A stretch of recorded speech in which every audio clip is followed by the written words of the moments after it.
সবাইকে সুন্দর সকালের শুভেচ্ছা বন্ধুরা। প্রচণ্ড গরম ছিল কয়েকদিন, তাই আমার এই লেবু গাছটি আমাকে খুব উপকার করেছে। দেখতে পাচ্ছেন কত লেবু হয়েছে, অনেক লেবু হয়েছে। এটি কলকাতা পাতি লেবুর একটি ভ্যারাইটি।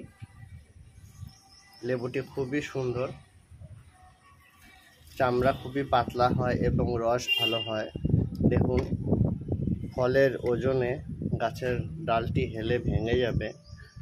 এরকম অবস্থা দেখলে মাঝে মাঝে এভাবে কয়েকটি কেটে নেবেন। না কাটলে একটু হাওয়া হলে ডালগুলো ভেঙে যেতে পারে। লেবুগুলো খুবই সুন্দর, স্বাদও খুব ভালো, প্রচুর লেবু হয়। দেখতে পাচ্ছেন একটি ডালে 4-5টা করে লেবু হয়েছে। মাঝে মধ্যে কিছু লেবু হলে যদি বেশি সংখ্যায় হয় তখন কিছু কমিয়ে দিতে হয়, তা না হলে গাছ অত নিতে পারে না এবং ডাল ভেঙে যায়। আপনারাও একটি কলকাতা পাতিলেবু গাছ লাগান, দেখবেন একটি ছোট গাছেই মোটামুটি 30-40টা ফল হয়।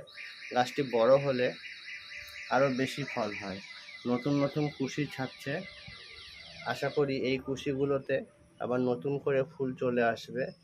দেখুন, বড় বড় ফলের সাথে ছোট ফল আছে, মানে একটা সিজন আপনি সারা বছর ধরেই ফল পাবেন।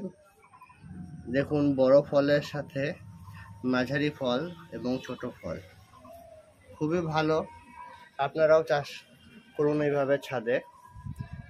এখন যা গরম পড়েছে, লেবুর দাম প্রচণ্ড বাড়বে।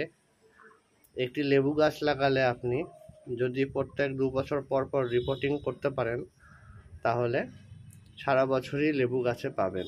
ধন্যবাদ ভিডিওটি দেখার জন্য, এবং যদি ভিডিওটি ভালো লাগে থাকে বন্ধুদেরকে শেয়ার করে দেবেন এবং নিজেরাও সাবস্ক্রাইব করে নেবেন। আমি জৈবভাবে ছাদ বাগান করার পরামর্শ দিই এবং নিজেও করি। দেখুন, এখানে ছাগলের পটি দেওয়া আছে। জৈবভাবে, সম্পূর্ণ জৈবভাবে করুন। খাবার যা উৎপাদন করবেন তার স্বাদও বাজারের থেকে দ্বিগুণ পরিমাণ হবে এবং উৎপাদনও, প্রোডাকশনও বাড়বে।